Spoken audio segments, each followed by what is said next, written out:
His mistress arrived at the ball. The Duke walked past her and knelt before the Wallflower. The Harrington ball represented everything Iris Pemberton had learned to endure with grace and quiet resignation.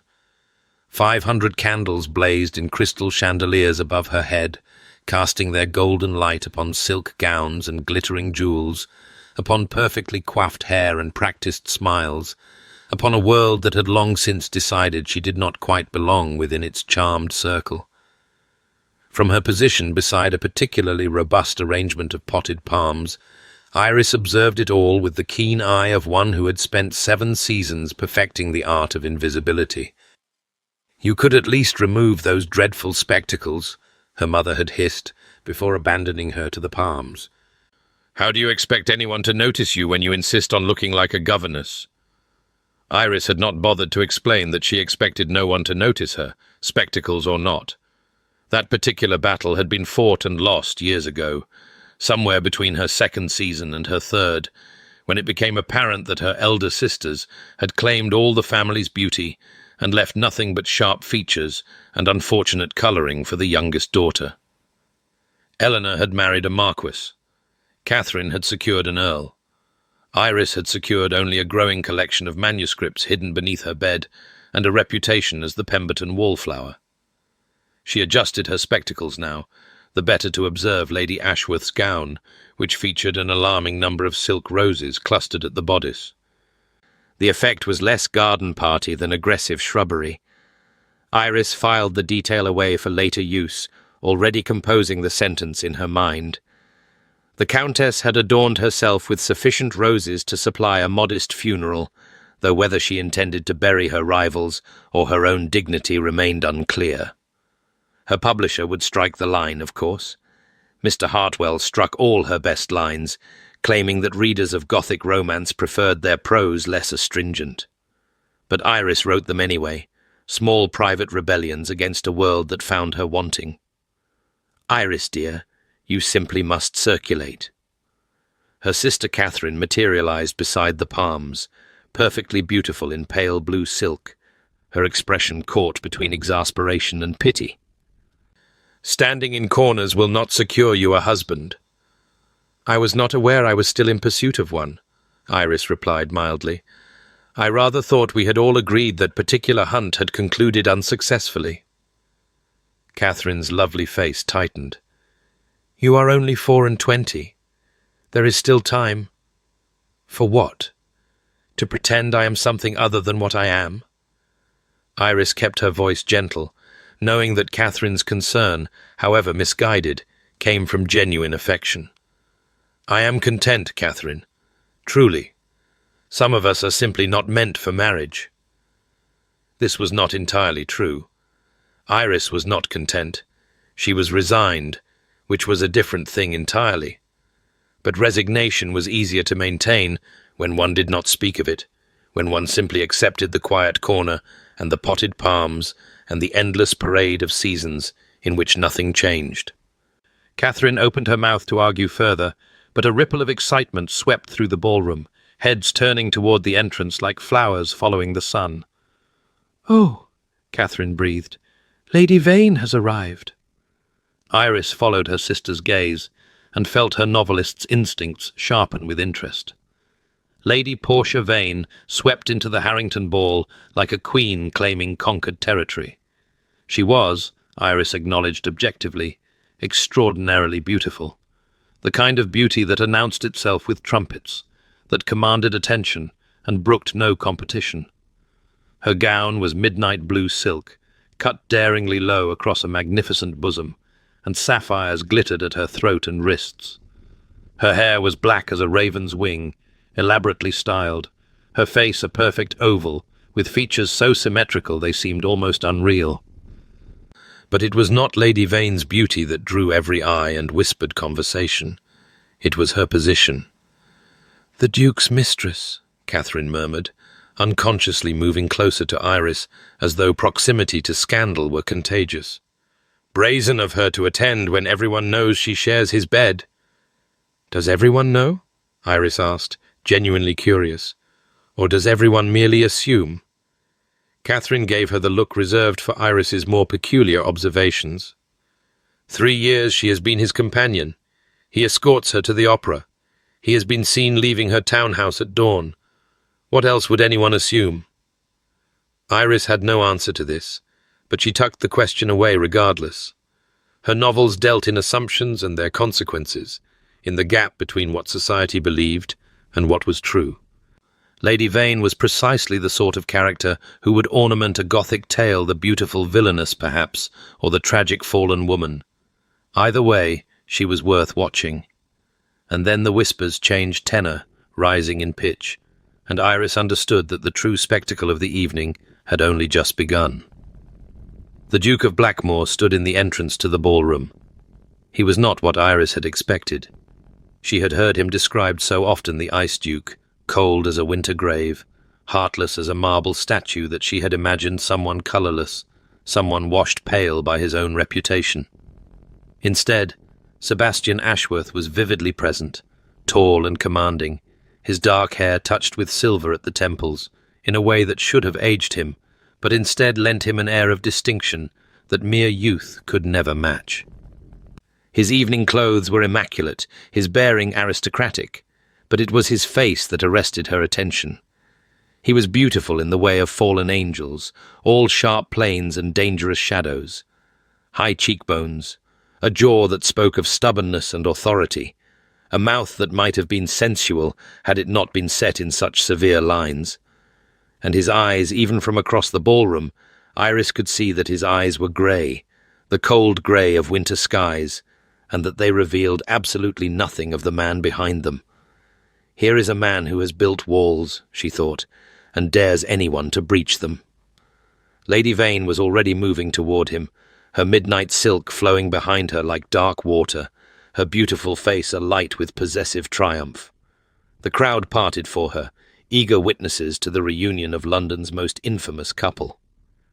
Iris watched with the same detached fascination she brought to all social theatre, waiting to see how the Duke would greet his mistress, what small gestures would pass between them, what secrets their interaction might reveal.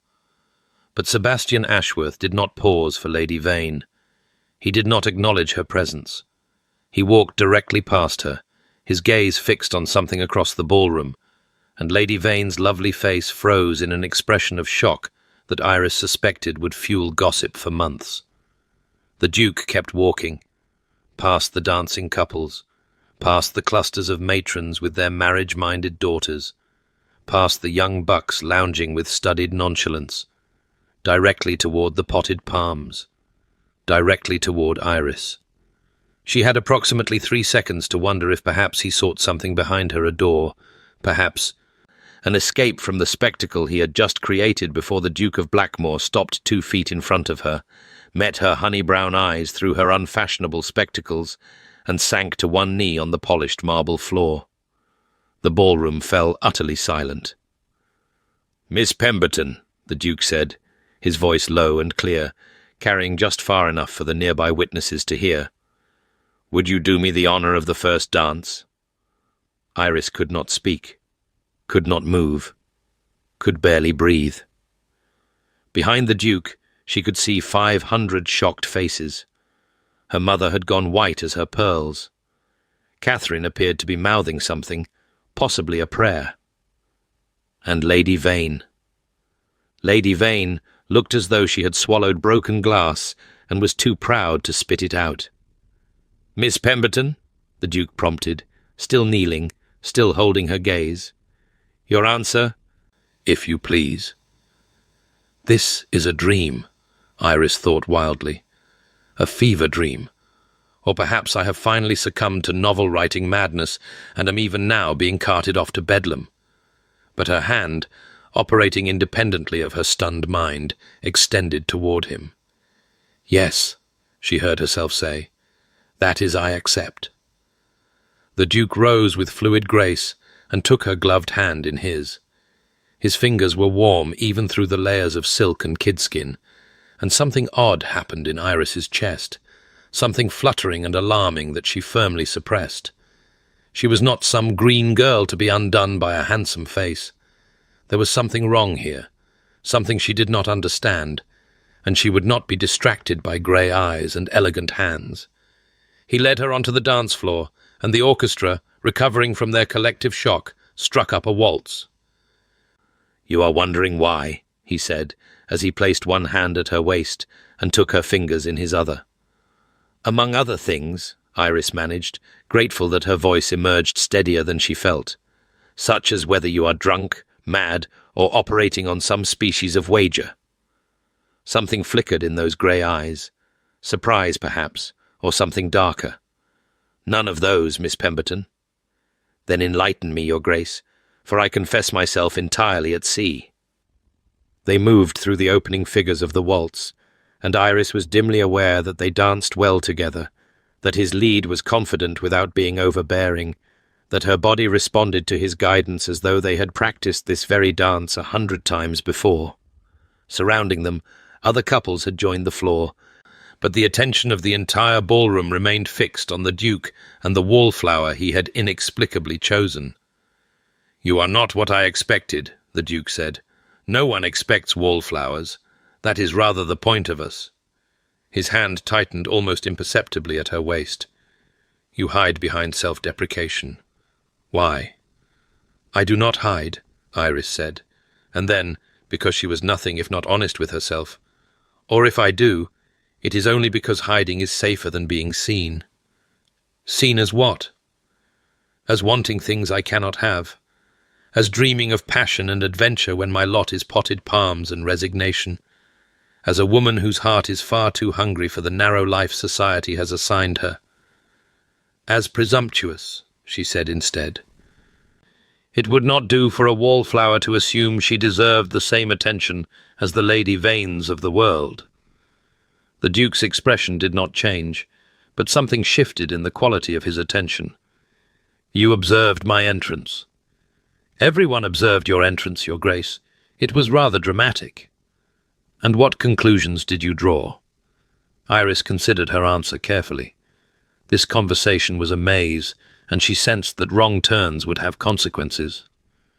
"I concluded that you wished to make a public statement. What statement and why I cannot guess, but I am quite certain that I am merely the instrument of your message, not its intended recipient." The music swelled around them. The Duke guided her through a turn with impeccable precision. "You are perceptive," he said finally. "More perceptive than most. I have had a great deal of practice in observation. When one is invisible, one sees a great deal." "And what do you see when you look at me, Miss Pemberton?" It was a dangerous question, and Iris knew she should deflect it with some commonplace about his reputation or his title. But the strange intensity of this encounter had shaken loose her usual caution, and she found herself answering honestly. "I see a man who has armored himself against the world. I see walls built high and thick and defended fiercely. I see—" She hesitated, then continued, drawn on by something in his grey eyes that looked almost like hunger. "I see someone who is tired of his own armour, but has forgotten how to remove it." The Duke missed a step. It was infinitesimal, the smallest faltering, but Iris felt it and knew she had struck some hidden mark. For a moment, his mask slipped, and she glimpsed something raw beneath pain, perhaps, or loneliness, or the peculiar desperation of a man who has forgotten how to want things. Then the mask returned, smoother and colder than before. "The dance is ending," he said. "I find I have more to discuss with you, Miss Pemberton. Will you walk with me in the portrait gallery?" "Without a chaperone? The scandal would be—" "There has already been scandal enough tonight. A few more minutes in my company will change nothing." His grey eyes held hers. "Unless you are afraid." Iris should have refused. Every rule of propriety, every instinct for self-preservation, every lesson she had learned in 7 seasons told her to return to her potted palms and wait for this inexplicable evening to fade into memory. "I am not afraid of you, Your Grace," she said. "Lead on." The portrait gallery was dim and cool, lit only by a few scattered candles that threw dancing shadows across the painted faces of long-dead Harringtons. Iris could hear the distant strains of music, the muffled roar of conversation, but here in this hushed corridor, they might have been alone in the world. The Duke stopped before a portrait of some bewigged ancestor, but his attention was not on the painting. He turned to face her, and in the candlelight, his beautiful, severe face seemed almost vulnerable. "I owe you an explanation," he said. "Several, I should think. I am not accustomed to explaining myself. Then this will be a novel experience for both of us. I am not accustomed to being publicly singled out by notorious dukes. We shall muddle through together." His lips twitched, not quite a smile, but the suggestion of one. "You have a sharp tongue, Miss Pemberton." "I have a sharp mind, Your Grace. The tongue merely follows." He was silent for a long moment, and Iris had the sense that he was choosing his words with unusual care. When he spoke, his voice was lower, rougher, stripped of its aristocratic polish. 3 months ago, I discovered that my man of business had been embezzling from my estates for years. The losses were significant, but recoverable. What was not recoverable was the reason for his betrayal. The Duke's jaw tightened. He had gambling debts. Creditors were threatening his family. In desperation, he made a devil's bargain with a consortium of men who now hold evidence that could ruin him and, by extension, damage my reputation and my estates. Iris frowned. "I do not understand what this has to do with—" "The consortium's leader," the Duke continued, as though she had not spoken, "is a man named Victor Blackwell. He is wealthy, well-connected, and utterly without scruple. He has made it clear that he intends to use his leverage to destroy me not financially, but socially. He believes I wronged him years ago, and he has nursed that grievance into an obsession." "What wrong does he believe you committed?" The Duke's eyes met hers. "I refused to marry his sister." The pieces began to arrange themselves in Iris's mind. "Lady Vane," she said slowly. She was not always Lady Vane. Portia Blackwell, before she married Lord Vane, Victor's younger sister. The Duke's voice was flat. "I was young and foolish enough to engage in a brief flirtation with her. She took it more seriously than I intended. When I made clear that I had no intention of offering marriage, she married Lord Vane instead, a loveless match that ended when he died and left her wealthy but bitter. Victor blames me for her unhappiness." "And your arrangement with her? The one all of London believes to be a convenient fiction. Portia wanted access to society at the highest levels. I wanted protection from matchmaking mothers and the constant pressure to remarry. We agreed to present ourselves as attached. Nothing more." Iris absorbed this, turning it over in her mind. "But something has changed. Victor has decided that fiction is no longer sufficient. He has demanded that I actually marry Portia, make her a duchess in truth, give her the title and position she believes I owed her from the beginning." The Duke's hands clenched at his sides. "If I refuse, he will release the evidence against my man of business and manufacture additional scandals. He has the resources and the connections to make my life difficult." "And so you have decided to marry someone else instead? Someone who is not his sister?" Iris's voice was calm, but her heart was pounding. "Someone who cannot be refused once the engagement is announced. Someone whose position would be so unexpected, so dramatic, that any attempt to disrupt the match would seem like sour grapes rather than legitimate objection." "Someone invisible," Iris said quietly.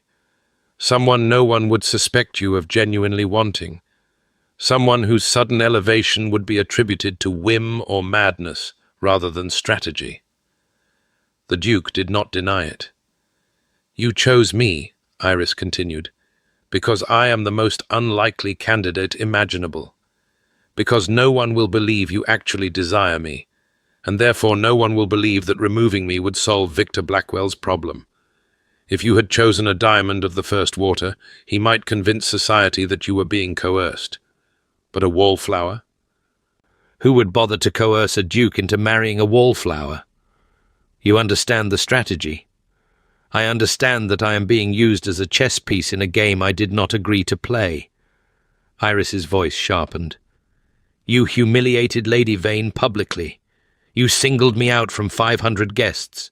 You knelt before me as though I were some prize you had sought, rather than a convenient shield against your enemies. Do you have any notion of what you have done to my reputation? I have made you the most talked-about woman in London. I did not wish to be talked about. I wished to be left alone with my potted palms and my— She stopped herself before she could mention her manuscripts. With my quiet life. You have destroyed that. I have offered you something better. You have offered me nothing. You have taken— Iris pressed her hands together to stop them from trembling. What happens now, Your Grace? Do you expect me to meekly agree to this charade? To play the besotted wallflower while you use me to thwart your enemies? The Duke was silent for a long moment. When he spoke, his voice was different, softer, almost uncertain. I am offering you marriage, Miss Pemberton. A real marriage, not a charade. Iris stared at him. I need a wife, he continued. Not merely the pretense of an engagement, but an actual duchess. Victor will not be satisfied with anything less, and frankly, neither will I. I am 32 with no heir. My line will die with me if I do not produce children. I had resigned myself to a cold match with some suitable candidate, a woman who would tolerate me in exchange for my title and wealth. But then I began to observe you. Observe me?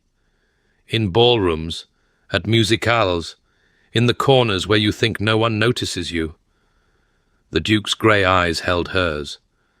I noticed you, Miss Pemberton. I noticed that you watch everything with those sharp eyes behind your spectacles. I noticed that you seem to be composing something in your head, your lips moving silently as though you are writing sentences no one else can see. I noticed that you are kind to the servants and cutting to the boors, and utterly indifferent to the opinions of those who dismiss you. I noticed— He stopped himself. I noticed that you are not what you pretend to be. Iris's throat was tight. And what do I pretend to be? Ordinary, forgettable, content with invisibility. The Duke took a step closer. You are none of those things. You are extraordinary, Miss Pemberton, and you are wasted on potted palms. No one had ever called her extraordinary. No one had ever suggested that her invisibility was a waste rather than an appropriate response to her limitations. No one had ever looked at her the way the Duke of Blackmore was looking at her now, as though he saw through all her careful camouflage to the hungry, restless woman beneath. You are trying to manipulate me, she whispered. I am trying to be honest with you. A novel experience, I assure you. His mouth curved in something that was almost a smile. I am offering you a bargain, Miss Pemberton. Marry me. Become my Duchess. In exchange, I will provide you with security, position, and complete freedom to pursue whatever interests occupy that formidable mind of yours. I will make no demands on your heart. I will expect nothing from you but discretion and the eventual production of an heir. We will live as polite strangers who happen to share a name and a home. And what of love? The question escaped before Iris could stop it, and she felt heat rise to her cheeks. What of affection, of partnership, of— I am not capable of love. The Duke's voice was flat, final. That capacity was destroyed in me long ago. I will not pretend otherwise, and I will not promise you something I cannot provide. But I can offer you honesty, Miss Pemberton. I can offer you respect. I can offer you a life far larger than the one you currently inhabit. Iris turned away from him, pressing her fingers to her temples. This was madness. This was the plot of one of her own novels. the sort of impossible scenario she invented for heroines braver and more beautiful than herself. Dukes did not propose to wallflowers. Dukes certainly did not kneel before them in ballrooms and offer marriage as though it were a business arrangement. And yet, she thought of her family's strained finances, carefully hidden behind a facade of respectability. She thought of the dwindling funds that had been set aside for her dowry, quietly redirected to pay her brother's gambling debts. She thought of the future that awaited her years as a dependent spinster, living on the charity of her married sisters, watching her small freedoms erode until there was nothing left but duty and disappointment. She thought of her novels, her secret passion, the manuscripts that had to be hidden, and the pseudonym that protected her from scandal. She thought of what it might mean to have resources, independence, a husband who expected nothing from her heart and would therefore have no power over it. She thought of how it had felt to dance in the Duke's arms, to be seen by those grey eyes, to be called extraordinary by a man who had no reason to flatter her. "If I refuse," she said slowly, "what happens to me? Society has seen you kneel before me. They have seen us waltz. They have seen us disappear together into this gallery. My reputation will survive a broken courtship. I will ensure that the blame falls on me, that you are seen as the sensible woman who rejected a madman's impulsive proposal. Your reputation may even improve the wallflower who turned down a duke must have hidden depths." It was, Iris recognized, the right thing to say, the kind thing. He was giving her a genuine choice, not trapping her with the threat of ruin. And somehow, that kindness tipped the balance. "I have conditions," she heard herself say. The Duke's expression did not change, but something shifted in his posture, a release of tension she had not realized he was holding. "Name them." "I will not give up my spectacles. I do not care if they are unfashionable. I would not ask you to. I require a library, a good one, and the freedom to purchase whatever books I wish, without explanation or justification. Blackmore Hall has an extensive library. You may add to it as you see fit. I have a project, a private pursuit that I will not discuss with you, but which requires time and solitude. I must have the freedom to continue this work without interference." Something flickered in the Duke's eyes, curiosity. "Perhaps," but he merely nodded. "Your time will be your own." Iris took a deep breath. This was madness. This was the most reckless thing she had ever done in her cautious, careful life. But standing here in the dim gallery, facing a man who looked at her as though she mattered, she felt something stir in her chest that she had thought long dead. Hope. "Then I accept your proposal, Your Grace." She extended her hand. "I will marry you." The Duke took her hand, and for a moment neither of them moved. His fingers were warm through their gloves, his grip firm but not crushing. In the candlelight, his grey eyes seemed almost silver, and Iris had the strangest sense that she was looking at a man who was as terrified as she was, who had gambled everything on this moment and was not yet certain whether he had won or lost. "Thank you," he said, and his voice was rough. "You will not regret this, Miss Pemberton. I swear it." "I hope not, Your Grace, for both our sakes." He raised her hand to his lips and pressed a kiss to her gloved knuckles. It was a formal gesture, correct in every particular, but something in the way he lingered just a heartbeat too long made Iris's breath catch. When he released her hand and stepped back, his mask was firmly in place once more. "We should return to the ballroom. I will make the announcement tonight strike while the scandal is fresh, as it were." "An announcement?" Iris's voice came out slightly strangled. "Tonight? Speed is essential. Victor Blackwell will move quickly once he realizes what I have done. We must be engaged before he can mount a counter-strategy." It made sense. It was logical. It was also completely terrifying. "Your Grace," Iris said, and was proud that her voice remained steady. "I do not even know your given name." Something shifted in his expression, Surprise, perhaps, or something softer. "Sebastian," he said. "My name is Sebastian." "Sebastian." She tested the name on her tongue, feeling its weight. "And you must call me Iris." "Iris." He said it slowly, as though tasting each syllable. "It suits you. Unexpected colour in a grey world." Before she could respond to this extraordinary statement, he offered his arm. "Shall we, Miss Pemberton? I believe we have a ballroom to scandalize." Iris took his arm, feeling the solid strength of him beneath the fine wool of his coat. As they walked back toward the light and noise of the ball, she had the dizzying sense that she was walking toward the edge of a cliff, and that she had just agreed to jump. The announcement, when it came, was received with precisely the shock Iris had anticipated. Sebastian had led her to the center of the ballroom, positioned her beside him with his hand covering hers in a gesture of unmistakable possession, and calmly informed 500 of London's most influential citizens that he had the honor of announcing his engagement to Miss Iris Pemberton, and that he expected congratulations. The silence lasted approximately 4 seconds. Then the whispers began a rising tide of shock, speculation and scandal that washed through the Harrington ballroom like a wave. Iris kept her chin high and her expression composed, drawing on years of practice in enduring social invisibility to survive this very different kind of attention.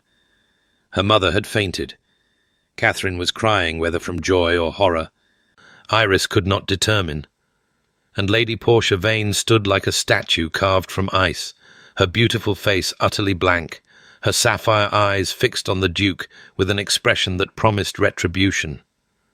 Later, after the congratulations and the questions and the pointed looks, after Sebastian had danced with her twice more and delivered her back to her family with formal courtesy, Iris found herself alone in the Pemberton carriage, her mother and sisters having departed ahead in a flurry of hysterical planning. She removed her spectacles and pressed her fingers to her eyes, trying to make sense of the evening's events. She was engaged to the Duke of Blackmore. She was engaged to a man who had chosen her as a strategic move in a game she barely understood. She was engaged to a man who had looked at her with grey eyes that held secrets she could not fathom, who had called her extraordinary, who had kissed her hand with a tenderness that seemed at odds with his claims of emotional incapacity. The carriage rattled through dark London streets, and Iris allowed herself one moment of absolute honesty. She was not afraid of Sebastian Ashworth. She was afraid of herself, of the hope that had taken root in her chest, of the way her heart had raced when he said her name, of the growing suspicion that this marriage of convenience might become something far more dangerous. She was afraid that she might fall in love with her own husband, and she was quite certain that such a thing would be the greatest disaster of all. When the carriage arrived home and she climbed the stairs to her small bedchamber, Iris found that she could not sleep. Instead, she lit a candle, pulled her current manuscript from its hiding place beneath the floorboards, and stared at the words she had written just yesterday. Lady Blackwood had thought herself immune to passion, the page read. She had built walls around her heart so high and thick that no force on earth could breach them. But as she looked into the Earl's storm-grey eyes, she felt those walls tremble and wondered, for the first time, if protection and prison might be the same thing. Iris set down the pages and laughed softly at herself. She was living her own novel, and she had no idea how it would end. Across London, in his study at Ashworth House, Sebastian stood at the window and watched the first pale light of dawn creep across the sky. He had done it. He had committed himself to a path from which there was no turning back. Miss Iris Pemberton. No Iris, he must remember to think of her as Iris, now would be his wife, his duchess, the mother of his children, the woman who would share his name and his home for the rest of their lives. She was not what he had expected. He had observed her for months, cataloguing her qualities with the same cold calculation he applied to all his decisions. Intelligence, discretion, lack of romantic illusions. She had seemed the perfect candidate for his purposes, a woman who would ask nothing of him, expect nothing from him, leave his frozen heart undisturbed. But when he had looked into her honey-brown eyes and seen the way she saw him, saw through him, to the broken thing beneath the armor, he had felt something shift, something dangerous. I see someone who is tired of his own armor, but has forgotten how to remove it. No one had ever said such a thing to him. No one had ever dared to look past the Ice Duke to the man who had once been capable of warmth, of love, of hope. That man had died 10 years ago, destroyed by betrayal and loss, and Sebastian had buried him so thoroughly that he had almost forgotten he had ever existed. But Iris Pemberton had seen him, and that, Sebastian thought grimly, was a complication he had not anticipated. He turned from the window and poured himself a brandy, considering his next moves. Victor Blackwell would respond to tonight's announcement with fury, and fury made men unpredictable. The engagement must proceed quickly, the wedding arranged before Victor could mount an effective counter-strategy. Within a fortnight, Sebastian estimated. 3 weeks at most, and then he would be married, to a woman with sharp eyes and a sharper tongue, to a woman who had accepted him knowing he was incapable of love, to a woman who did not know that he had lied. Sebastian set down his glass and pressed his hands against the cold marble of the mantelpiece. He had told Iris that his capacity for love had been destroyed. He had believed it himself, for years. The wound left by Eleanor's betrayal, by Thomas's death, by his father's final disappointed face, those wounds had calcified into something hard and unfeeling, and Sebastian had welcomed the numbness. Numbness was safe. Numbness could not be hurt. But watching Iris tonight, watching her wit and courage, and the fire she kept hidden beneath her wallflower mask, Sebastian had felt something stir in that frozen place. Something that felt dangerously like hope. He crushed it ruthlessly. He would marry Iris Pemberton. He would protect her from the consequences of his enemy's machinations. He would give her security and position and freedom, exactly as he had promised. But he would not love her. He would not allow himself to need her. He would not make himself vulnerable again. Some walls, once built, must never come down. As dawn broke over London and society buzzed with the scandal of the season, the Duke of Blackmore sat alone in his study and told himself that he was still in control. But somewhere deep beneath his armor, in a heart he had believed long dead, something had begun to beat. The wedding took place 11 days after the Harrington ball, in a small chapel on the grounds of Blackmore Hall, with only immediate family and the necessary witnesses present. Iris wore ivory silk and her mother's pearls, and she spoke her vows in a clear, steady voice that betrayed nothing of the terror coursing through her veins. Sebastian's voice was equally steady, equally calm. They might have been conducting a business transaction, rather than binding themselves together for eternity, which, Iris supposed, was precisely what they were doing. The wedding breakfast was brief and subdued. Iris's mother wept throughout, though whether from joy at her Wallflower daughter's spectacular match, or grief at losing her to a man with such a fearsome reputation, Iris could not determine. Catherine and Eleanor offered congratulations that seemed genuine, if bewildered. Her brother Edward did not attend, having sent word that urgent business detained him in London, urgent business that Iris suspected involved cards, dice, and significant quantities of brandy. By mid-afternoon, the guests had departed, and Iris found herself alone with her husband in the great entrance hall of Blackmore Hall. Her husband. The words felt foreign, impossible.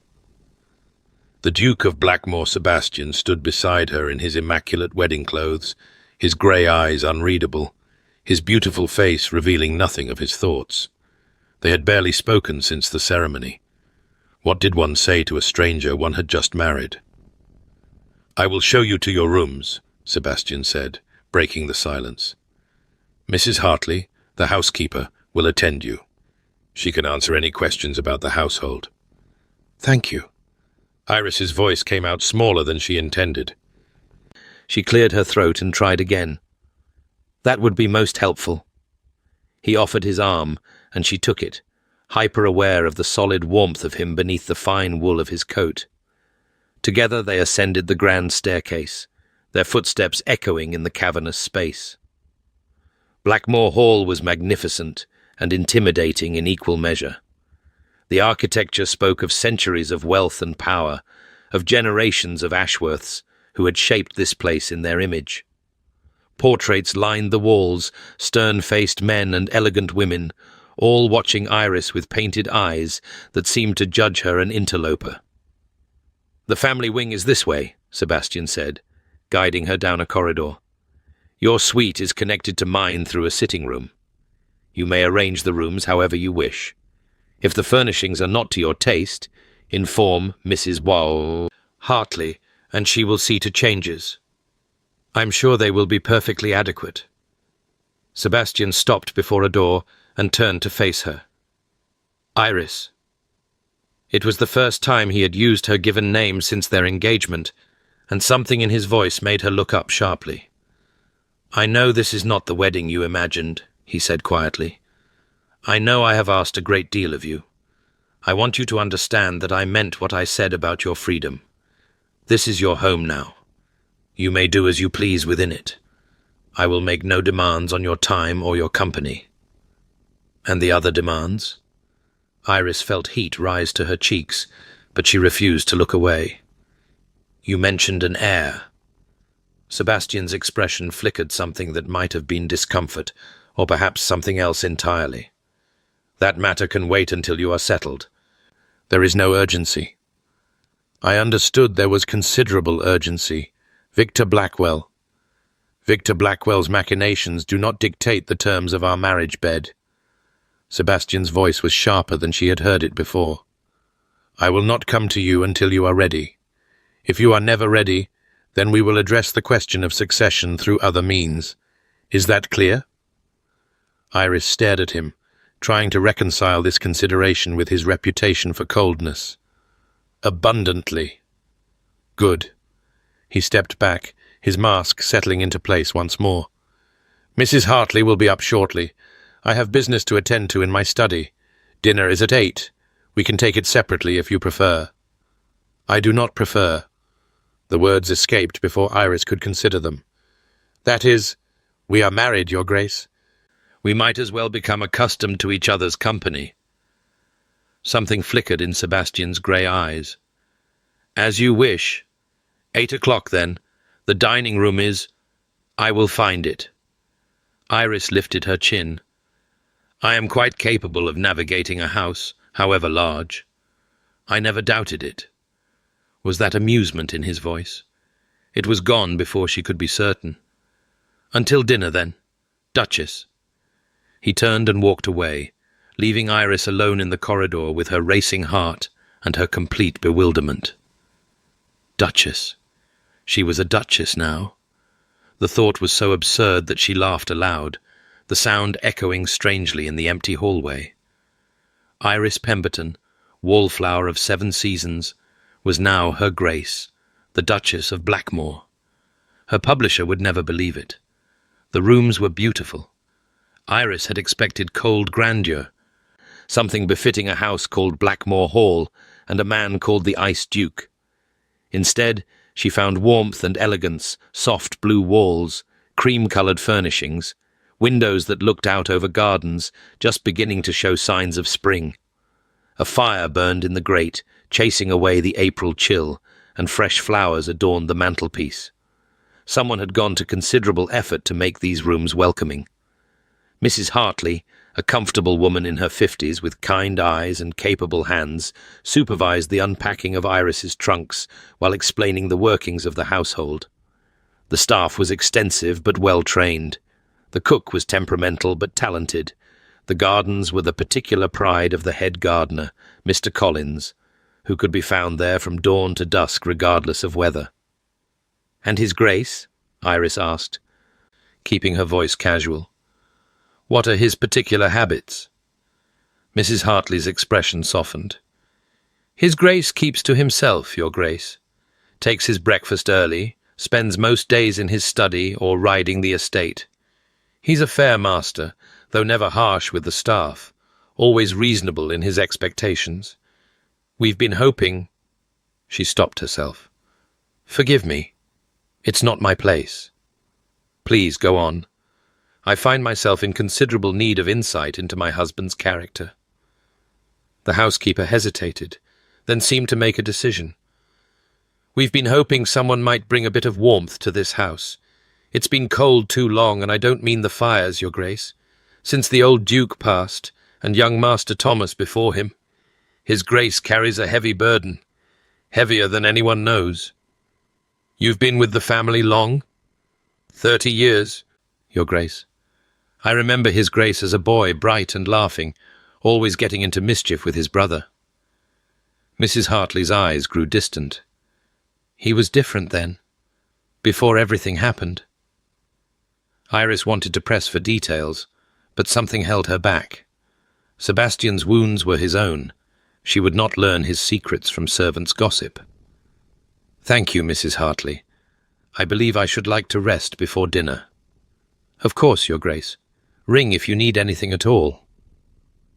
Alone at last, Iris sank into a chair by the fire and tried to gather her scattered thoughts. She was married to a man she barely knew. She was living in a house full of strangers. She was supposed to somehow navigate a role she had never expected to play: duchess, wife, potential mother. And somewhere in the back of her mind, beneath the fear and confusion, was a persistent whisper of something that felt dangerously like anticipation. The connecting sitting room, she discovered during her explorations, led to Sebastian's chambers. His door was closed, but Iris paused before it, aware of a strange tension in her chest. Behind that door was the man she would share her life with, the man who would eventually share her bed, the man whose grey eyes saw more than she wanted to reveal. She retreated to her own rooms and pulled her writing case from among her unpacked belongings. Whatever else changed, she would not give up her novels. She would not abandon the one part of herself that had always been truly hers. Opening to a fresh page, she began to write. Dinner was a strange affair. The dining room was enormous, designed to seat 40 guests in comfort, and the sight of just 2 place settings at one end of the vast table struck Iris as faintly ridiculous. Sebastian stood when she entered, his eyes sweeping over her simple evening dress with an expression she could not read. "You look well," he said. "The rooms are satisfactory?" "More than satisfactory. They're beautiful, actually. Thank you." He pulled out her chair himself, waving away the footman who stepped forward to assist. "The previous Duchess, my mother, decorated them. She had excellent taste." "You speak of her in the past tense." "She died when I was 12, a fever that swept through the county one winter." Sebastian took his own seat across from her. "My father never recovered from the loss. He loved her quite desperately." It was the most personal information he had volunteered since their engagement. Iris found herself leaning forward slightly, hungry for more. "And you? Do you remember her?" Something shifted in Sebastian's face, a softening, almost imperceptible. "I remember that she smelled of roses, that she laughed easily, that she used to read to Thomas and me before bed, doing different voices for all the characters." He paused. "I remember that she made this house feel like a home." "It must have been very difficult, losing her so young." "Difficult." Sebastian's mouth curved in something that was not quite a smile. "Yes, one might say that." Silence fell between them as the first course was served. Iris watched her husband covertly, trying to reconcile the cold reputation with the man who spoke so tenderly of his mother. There were depths here, she thought, depths he worked very hard to hide. "Tell me about your family," Sebastian said, breaking into her thoughts. "I confess I know little beyond the basics. A Viscount father, 2 elder sisters, a brother. My father died 3 years ago. My mother lives with my sister Eleanor and her husband. They are very kind to her. Catherine is married to the Earl of Westfield. They have 2 children and are disgustingly happy." Iris sipped her wine. Edward is Edward. He has expensive habits and little income. My father's estate was entailed, of course, and what little was not went to pay debts. Your brother's debts? Iris hesitated. Family loyalty warred with honesty, and honesty won. Among others, my father was not the most prudent manager of finances. By the time of his death, there was very little left. And your dowry? Sufficient to prevent me from being entirely unmarriageable, but not enough to overcome my other deficiencies. Iris kept her voice light. Red hair, spectacles, a sharp tongue, and a preference for books over ballrooms. Not exactly the makings of a diamond. Sebastian set down his fork and regarded her with disconcerting intensity. You speak of yourself as though you were some sort of defective merchandise. I speak of myself as society sees me. Society is composed largely of fools. Iris blinked. I beg your pardon? Your hair is not red. It is the color of autumn leaves, and it is striking.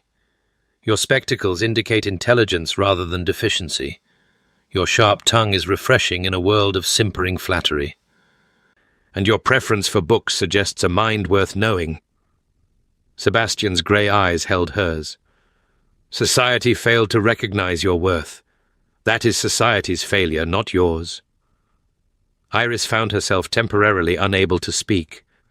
No one had ever spoken to her like this, as though her supposed flaws were virtues, as though she were valuable rather than merely tolerable.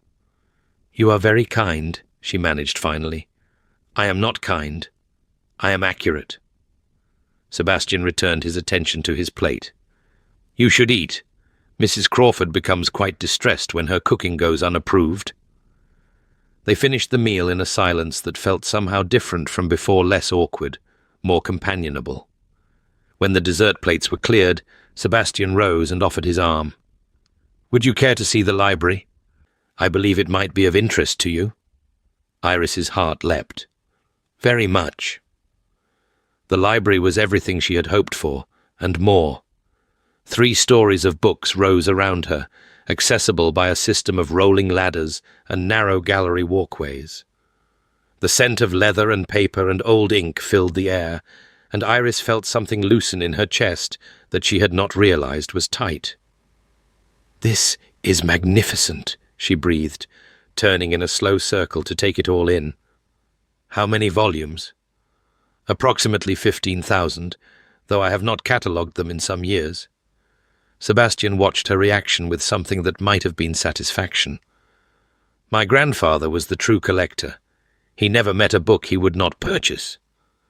Iris moved to the nearest shelf and ran her fingers along the spines.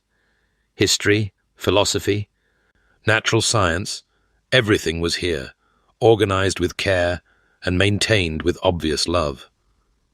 You read? The question emerged before she could stop it, and she immediately felt foolish. I mean, forgive me. Of course you read. You meant, do I actually read, or do I merely own books for the appearance of intellect? Sebastian's mouth curved. I read. Perhaps not as voraciously as my grandfather, but enough to appreciate a well-crafted argument or a compelling narrative. Novels? On occasion, when I find one that does not insult my intelligence.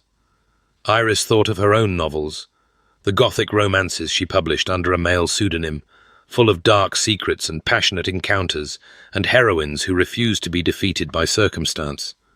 Would they insult his intelligence? Would he dismiss them as frivolous feminine nonsense? She would never tell him. Never. You may use this room whenever you wish, Sebastian continued. Consider it yours as much as mine. If there are volumes you wish to acquire, inform me, and I will see to it. That is very generous. It is practical.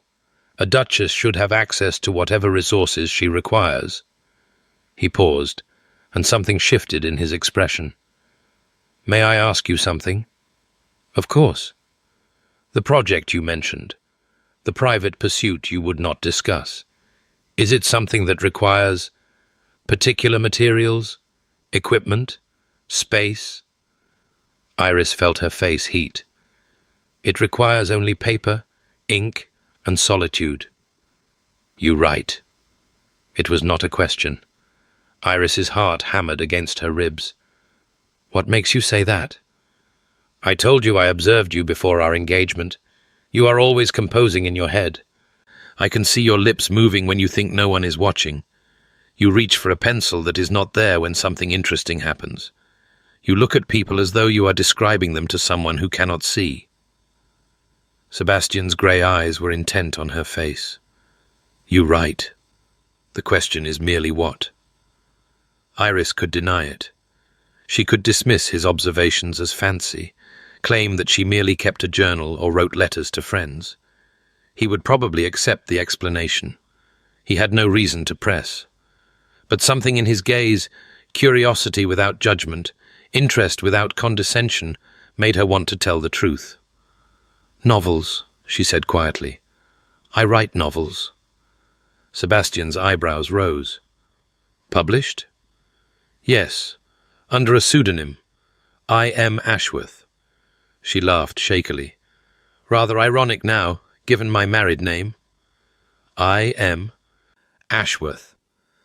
Sebastian was silent for a moment, and Iris watched his face, trying to read his reaction.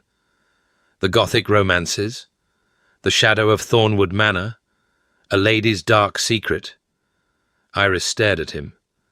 You've read them? They were recommended to me by my aunt. She is an enthusiast of the genre. Something that looked almost like embarrassment crossed Sebastian's face. I confess I found them surprisingly engaging. You read my books? One of them, the one about the widow who inherits a haunted estate and discovers her late husband was not who he seemed. Sebastian's mouth curved. The characterization was particularly strong. The widow felt genuine, intelligent, but vulnerable, brave, but afraid. I believed her. Iris did not know whether to laugh or cry. Of all the improbable things that had happened in the past fortnight, her husband casually revealing that he had read and approved of her novel might be the most improbable of all. I am gratified to hear it, she said, and was proud that her voice remained steady. Though I must ask you to keep this information confidential. My publisher believes I. M. Ashworth to be a reclusive gentleman. If my identity were revealed, your secret is safe. Sebastian's voice was firm. I have no interest in exposing you. If anything, I am impressed. It takes considerable courage to create art and offer it to the world for judgment. It takes considerable financial necessity, Iris corrected. My income from writing has been not insignificant. It has allowed me certain freedoms I would not otherwise have had. And now? Now that you are married to a wealthy man? Now I write because I must. Because the stories demand to be told. Because when I am not writing, I am thinking about writing. And when I am thinking about writing, I am not fully present in the world. Iris met his eyes. It is an affliction, Your Grace. One I have no intention of curing. Sebastian was quiet for a long moment. Then, Sebastian. I beg your pardon? You called me Your Grace. I believe we are past such formality, given that we are married and standing in my library discussing your secret identity as a successful novelist. Despite everything, Iris felt her lips twitch. Very well. Sebastian. He inclined his head. Better. Now, shall I show you where the fiction is shelved? I believe there is an entire section devoted to Gothic romance, thanks to my aunt's influence. That would be most welcome. They spent the next hour exploring the library together, Sebastian pointing out particular treasures, while Iris exclaimed over volumes she had only heard of and never thought to hold. It was, she realized with some surprise, the most comfortable she had felt since arriving at Blackmore Hall, perhaps even since accepting his proposal. When they finally parted at the door to her rooms, Sebastian took her hand and raised it to his lips. Thank you for your company this evening. It was unexpectedly pleasant. Unexpected for you, or for me? Both, I suspect. His grey eyes held hers. Good night, Iris. Sleep well. Good night, Sebastian. She closed the door behind her and pressed her back against it, her heart racing for reasons she did not want to examine too closely. This was a marriage of convenience, a practical arrangement between two people who expected nothing from each other. She would do well to remember that. The weeks that followed established a rhythm that Iris had not anticipated.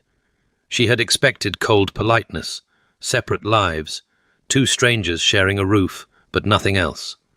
Instead, she found herself drawn into Sebastian's orbit in ways both large and small. They took breakfast together each morning, discussing the day's plans over coffee and toast. Sebastian spoke of estate business tenant disputes, crop rotations, repairs to cottages with a passion that surprised her. He cared about Blackmore, about the people who depended on him, in ways that contradicted his reputation for cold detachment. They took dinner together each evening, and those meals grew longer as the days passed. Conversation ranged from politics to philosophy to literature. They argued about the merits of various poets. Sebastian preferred the classics. Iris championed the romantics. They debated the proper role of government in alleviating poverty. They discussed her novels he had read 2 more by now, with a frankness that both thrilled and terrified her. "Your villain in the most recent one," Sebastian said over roast lamb one evening. "Lord Blackwood. He is too obviously evil from the start." "He is meant to be obviously evil. That is the point of Gothic villains." "But would it not be more interesting if the reader were uncertain? If they wondered whether he might be redeemable, might have reasons for his behavior, might prove to be something other than what he seems?" Iris considered this. "You are suggesting moral ambiguity. I am suggesting complexity. Your heroines are wonderfully complex, full of contradictions and surprises. Why should your villains not receive the same treatment?" It was a fair criticism, and Iris found herself turning it over in her mind for days afterward. Sebastian had a sharp eye for story, a sophisticated understanding of character. He would have made a formidable editor. He would have made a formidable many things, she thought, if he had not locked himself away behind walls of ice. But the walls were showing cracks. She saw it in the way his eyes warmed when she made him laugh, a rare occurrence, but increasingly less rare. She saw it in the gentle manner he used with his elderly aunt, Lady Ashworth, who visited for a fortnight and immediately declared Iris exactly what the boy needs. She saw it in the hours he spent in the conservatory, tending to his orchids with a care that bordered on tenderness. Most of all, she saw it in the way he looked at her when he thought she was not watching. There was hunger in those grey eyes, longing, a need that he ruthlessly suppressed but could not entirely hide. He wanted her, and heaven help her, she wanted him too. "You should tell him," Lady Ashworth said one afternoon when she and Iris were taking tea in the morning room. "Whatever it is you're hiding, and do not insult me by denying you are hiding something, you should tell Sebastian the truth." "I don't know what you mean." The old woman's eyes, still sharp despite her 73 years, fixed on Iris with uncomfortable perception. "You spend hours alone in your rooms each day. You emerge looking satisfied but tired, as though you have been engaged in demanding work. You speak of books with a passion that suggests more than a reader's appreciation." She set down her teacup. "You are a writer, are you not?" Iris felt the blood drain from her face. "How did you—" "I am old, my dear, not stupid, and I have spent a lifetime observing people." Lady Ashworth's expression softened. "I read those novels, you know, the ones by I.M. Ashworth. Quite good, though I suspect you could do even better if you stopped censoring yourself." "You knew?" "I suspected, after Sebastian announced his engagement to a wallflower named Pemberton. I.M. Ashworth's heroines have always struck me as women who understand what it is to be overlooked." She smiled. "When I met you, my suspicions were confirmed. You have writer's eyes, my dear. You see everything." Iris did not know what to say. Her secret, so carefully guarded for years, seemed to be unraveling at an alarming rate. "Sebastian knows," she said finally. "He discovered it shortly after we married." "Good. Secrets poison marriages." Lady Ashworth reached out and took Iris's hand. "You are good for him, you know. Better than he realizes. I have not seen my nephew this present in a decade. He is engaging with life again, instead of merely enduring it. I have done nothing special. You have seen him, the real Sebastian, not the ice duke that society invented to explain what they could not understand." The old woman's grip tightened. "He loved deeply once, my nephew, and when that love was betrayed, he decided he would never love again. But the heart is not so easily controlled, whatever he might believe. He told me he was incapable of love. He told himself that, long before he told you. It was easier than facing the risk of being hurt again." Lady Ashworth released her hand and sat back. "The question is whether you will have the courage to reach him, to refuse to accept the walls he has built, to love him anyway, knowing he may never admit to loving you in return." Iris stared at her. That is not we have a practical arrangement." "Oh, my dear." Lady Ashworth's smile was sad and knowing. "You are already in love with him. I can see it every time you look at him. The question is what you intend to do about it." That night, Iris could not sleep. She lay in her elegant bed, staring at the canopy above her, Lady Ashworth's words echoing in her mind. "You are already in love with him." Was she? She thought of Sebastian's rare smiles, offered like gifts, of his hands among the orchids, gentle and sure, of his voice discussing her novels, sharp and challenging, and more engaged than any critic she had ever encountered, of the way he listened to her, really listened, as though her thoughts mattered, as though she mattered.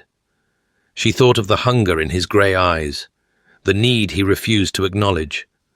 She thought of what it might feel like to be held by him, kissed by him, loved by him.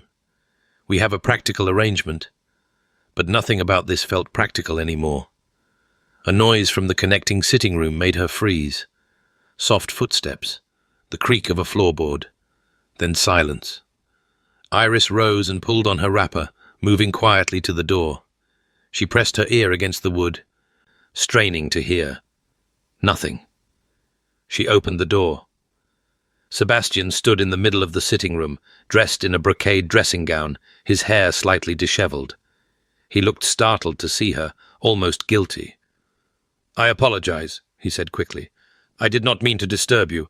I was simply—" He trailed off, apparently unable to find a suitable explanation for lurking in the sitting room at midnight. "You were simply what?" Sebastian's jaw tightened. "I could not sleep. I thought I might check that you were comfortable. By standing outside my door in the dark? It sounds considerably less reasonable when you say it aloud." Despite herself, Iris felt her lips twitch. "Come in, then. If you are going to lurk, you might as well do so where there is adequate seating." Sebastian hesitated, clearly uncertain whether this was wise. Then he stepped through the doorway into her bedchamber. The room felt different with him in it, smaller, more charged. Iris was acutely aware that she wore only her nightgown and wrapper, that her hair hung loose down her back, that they had never been alone together in circumstances quite like these. "Your aunt believes we should consummate the marriage," she heard herself say. Sebastian went very still. She said that? Not in those precise words, but she implied that secrets poison marriages, and this particular secret, the fact that we remain essentially strangers despite sharing a name, seems relevant to her concerns. "Iris, I am not asking you to love me." Her voice was steady, but her heart was pounding so hard she was certain he must hear it. "I understand that you cannot or will not offer that. But we spoke of practicalities when we made our arrangement. An heir, a true marriage. If we are to build any kind of life together, should we not begin as we mean to go on?" Sebastian crossed the room in 3 strides. He stopped inches from her, close enough that she could feel the heat of him, could see the rapid pulse at the base of his throat. "You do not know what you are asking," he said, his voice rough. "Then tell me." "I am not—" He stopped, his hands clenching at his sides. "I have not been intimate with anyone in years. I have not wanted to be. The arrangement with Portia was never physical. It was pure convenience, nothing more. I had convinced myself that part of me was dead. And now?" His grey eyes burned into hers. "Now I find myself thinking of you constantly. Your voice, your laugh. The way you look at me, as though you see past everything I have built to protect myself. I lie awake at night wanting things I had sworn I would never want again, and I do not know what to do with that wanting." "Perhaps," Iris said softly, "you could start by kissing me." For a long moment, Sebastian did not move. Iris could see the war playing out behind his eyes, desire battling caution, need wrestling with fear. Then his hands came up to cup her face, and his mouth descended on hers. The kiss was gentle at first, almost questioning, as though he expected her to push him away. When she did not, when she leaned into him instead, her hands finding his shoulders, her body pressing against the solid warmth of his, something shifted. The kiss deepened, grew hungry, and Iris felt herself drowning in sensations she had only ever imagined. His hands tangled in her hair, his body pressed her backward until she felt the edge of the bed against her legs. His mouth left hers to trace a burning path along her jaw, her throat, the sensitive place where her neck met her shoulder. "Iris." Her name was a groan against her skin. "Tell me to stop. Tell me this is too fast, too soon. Don't stop." She pulled him closer, her fingers gripping the silk of his dressing gown. "Sebastian, please don't stop." He lifted his head, his grey eyes searching hers. Whatever he saw there seemed to decide him. "Then God help us both," he murmured, and lowered her to the bed. Afterward, they lay tangled together in the moonlight, Iris's head on Sebastian's chest, his fingers tracing idle patterns on her bare shoulder. "I did not expect that," he said quietly. "Which part?" "Any of it."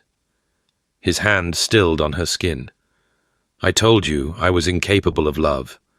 I believed it. But what I feel when I am with you—" He trailed off, seeming to search for words. "It does not feel like incapacity." Iris propped herself up on one elbow to look at him. In the silver light, his features were softer. The harsh planes of his face relaxed in a way she had never seen. He looked younger, more vulnerable. "What does it feel like?" "Like terror," he said honestly. "Like standing at the edge of a cliff, knowing that if I jump, I will either fly or fall to my death, and having no way to predict which. That is hardly a romantic declaration. I am not a romantic man." But his hand came up to brush a strand of hair from her face, and the gesture was tender in a way that contradicted his words. "I am a man who has built walls for a decade, and is discovering that they were never as strong as he believed." Iris leaned down and kissed him softly. "Then perhaps we can dismantle them together, brick by brick." Something shifted in his expression. Hope, perhaps, or the beginning of something more. "Perhaps we can." They made love again as dawn began to lighten the sky, and this time there was less urgency, more exploration, as though they were learning each other's language. When they finally slept, it was wrapped around each other, and Iris's last thought before consciousness faded was that she had never felt so completely, terrifyingly, alive. The idyll lasted 3 weeks. 3 weeks of shared breakfasts and longer dinners. 3 weeks of nights that left Iris breathless and dazed. 3 weeks during which Sebastian's walls came down brick by brick, revealing the man beneath passionate, intelligent, unexpectedly tender. 3 weeks during which Iris fell completely, irrevocably in love with her husband. And then Portia Vane arrived at Blackmore Hall. Iris was in the library when she heard the commotion-raised voices in the entrance hall, the housekeeper's firm tones mingling with a woman's imperious demands. She set down her pen and moved to the doorway, drawn by a growing sense of dread. Lady Vane stood in the centre of the hall, magnificent in a travelling costume of deep crimson, her beautiful face twisted with fury.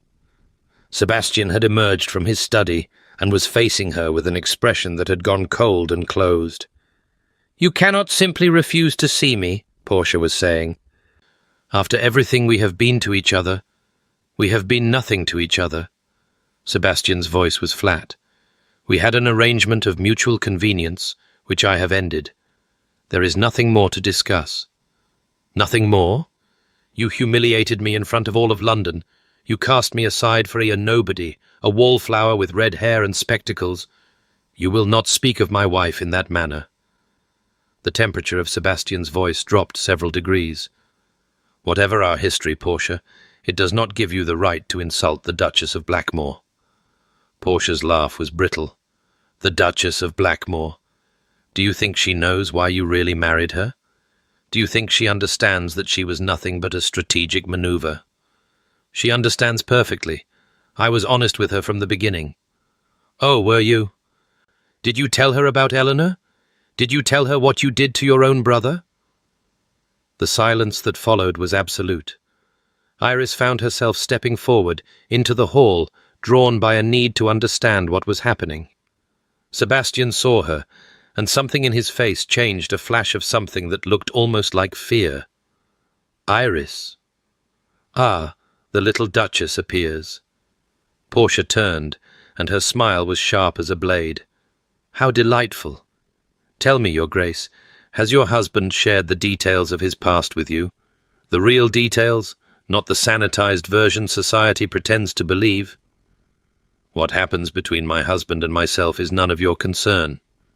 "But it is, you see, because my brother Victor is very concerned with Sebastian's happiness, or rather, his lack thereof."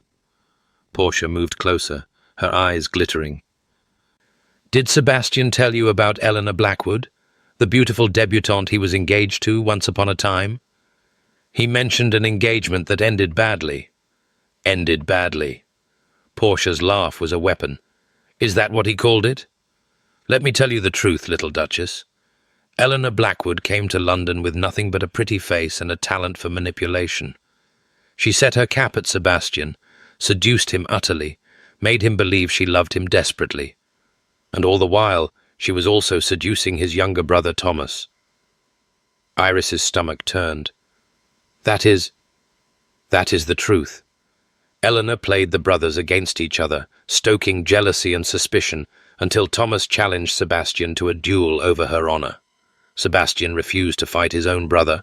Of course, he could never have lived with himself if he had. So Thomas went out drinking instead, got into an altercation at a gaming hell, and was killed by a stranger over a card game. Sebastian had gone white. "Portia, that is enough." "Oh, but I am just getting to the best part." Portia's voice dripped with mock sympathy. "Eleanor fled with the family jewels while the household was distracted by Thomas's death. The shock of losing his heir and his second son's betrayal killed the old duke within the month. And Sebastian—" She turned to look at him with something that might have been pity, or might have been contempt.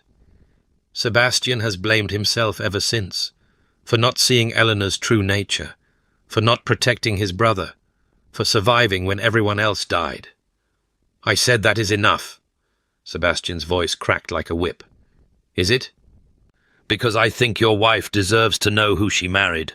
A man so damaged by one woman's betrayal that he has spent a decade punishing himself and everyone around him. A man who chose you, little Duchess, because he knew you would never reach his heart. Because he looked at you and saw someone he could keep at a distance forever." Iris felt as though the ground had shifted beneath her feet. She looked at Sebastian, searching his face for denial, for explanation, for something. He gave her nothing. His expression was closed, his grey eyes shuttered, all the warmth of the past 3 weeks stripped away as though it had never existed. "Is that true?" she whispered. "Is that why you chose me?" Sebastian said nothing. Portia laughed softly. "I see I have overstayed my welcome. Do give my regards to Victor, Sebastian. He will be so pleased to learn how things are progressing." She swept toward the door, pausing to deliver one final barb. "Oh, and your grace? I should be careful about any news you might be inclined to share with your husband. Men like Sebastian do not handle vulnerability well. It tends to make them retreat." The door closed behind her, and silence descended. Iris stared at Sebastian across the vast expanse of the entrance hall. He looked like a stranger, cold, closed, unreachable. The man who had held her through the night, who had whispered her name like a prayer, who had begun to let her see behind his walls that man had vanished as though he had never existed. "Sebastian, I need to speak with my solicitor." His voice was perfectly controlled.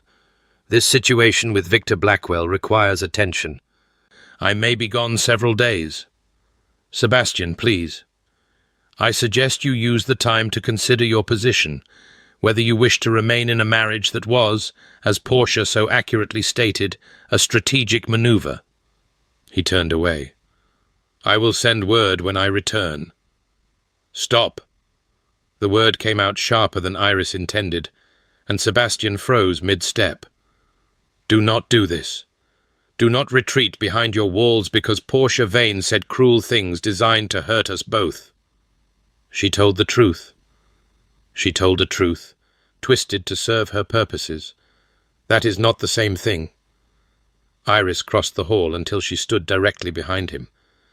"I knew you chose me for strategic reasons. You were honest about that from the beginning. What I did not know, what I am only now beginning to understand, is how deeply you were wounded, and how hard you have worked to ensure you would never be wounded again." Sebastian turned slowly to face her. His grey eyes were bleak. "You do not know what you are saying." "Then explain it to me. Tell me about Eleanor. Tell me about Thomas. Tell me what happened to make you believe you were incapable of love." "It does not matter. It matters to me." Iris reached out and took his hand, feeling the tension in his fingers, the way he was poised to pull away. "I am your wife, Sebastian. Whatever you are running from, you do not have to run alone." For a moment, just a moment, she saw something crack in his expression. Pain, longing, desperate hope. Then the walls slammed back into place. "You should not have married me." His voice was rough. "I tried to tell you, I tried to warn you." "Warn me of what?" "That I destroy everything I touch." He pulled his hand free. "Eleanor saw something in me that was worth having, and I failed to protect her from my brother's jealousy. Thomas loved me, and I failed to save him from his own recklessness. My father trusted me to hold the family together, and I watched it shatter around me." His jaw clenched. "I told you I was incapable of love. What I should have said was that I am incapable of loving without destroying." "That is not true." "It is true." Sebastian's voice rose. "It has always been true. And these past weeks letting myself believe that perhaps this time might be different, that was the greatest cruelty of all. Not to you, but to myself." Iris felt tears prick her eyes, but she refused to let them fall. "You are a fool, Sebastian Ashworth." He blinked. "I beg your pardon?" "A fool. You have convinced yourself that love is dangerous because you were betrayed by a manipulative woman who never deserved you. You have spent a decade punishing yourself for failures that were never your fault. And now, when something real is finally within your grasp, you are running away because running is easier than risking. You do not understand. I understand perfectly." Iris's voice was steady now, fierce. "I understand that you are terrified. I understand that letting yourself love me feels like standing at the edge of a cliff. I understand that every instinct you have is screaming at you to retreat, to protect yourself, to rebuild the walls I have spent weeks helping you dismantle." She stepped closer, holding his gaze. "What I do not understand, what I refuse to accept, is the idea that you are incapable of love. Because I have felt you love me, Sebastian. In the way you touch me, in the way you listen when I speak, in the way you look at me when you think I cannot see. You love me already. You are simply too afraid to admit it." Sebastian stared at her, as though she had struck him. "Tell me I am wrong," Iris said quietly. "Look me in the eye, and tell me you feel nothing for me. Tell me these past weeks meant nothing. Tell me I am just a strategic maneuver, a convenient duchess, a means to an end. If you can say that honestly, I will never speak of this again." The silence stretched between them, taut as a bowstring. Sebastian opened his mouth, closed it, tried again. "I cannot," he said finally, and his voice broke on the words. "God help me, Iris. I cannot." "Then stop running." She reached for him again, and this time he did not pull away. "Stay. Fight. Let me love you, even if you cannot say the words back. I am not Eleanor, Sebastian. I will not betray you. I will not break you. I am asking only for a chance to prove that love does not have to mean destruction." For a long moment he said nothing. Then his arms came around her, crushing her against him, and his face buried in her hair. "I do not deserve you," he whispered. "Let me be the judge of that." They stood there in the entrance hall, holding each other as the afternoon light slanted through the windows. It was not a resolution. It was not a promise of happily ever after. But it was something, a beginning, a choice to stay rather than flee. And for now, Iris thought, that was enough. But 3 days later, everything shattered. It began with a letter. Iris was in the library, working on her latest manuscript, when the footman brought the post. Among the correspondence was a letter from her publisher, Mr. Hartwell, marked urgent. She opened it with a growing sense of unease. "Dear Mr. Ashworth," the letter began, for Hartwell still believed he was corresponding with a male author. "It is with deep regret that I must inform you of a most unfortunate circumstance. Through an error in our offices, your identity has been inadvertently revealed to a member of the press. I have made every effort to contain the situation, but I fear that by the time this letter reaches you, news of your authorship may already be spreading through society." Iris read the letter 3 times, her hands growing steadily colder with each reading. Her secret was out. Society would know that the Duchess of Blackmore wrote Gothic romances, sensational novels full of passion and darkness, and heroines who defied convention. The scandal would be enormous, the gossip merciless. She found Sebastian in his study, staring out the window at the rain that had begun to fall. When she entered, he turned, and his expression shifted when he saw her face. "What has happened?"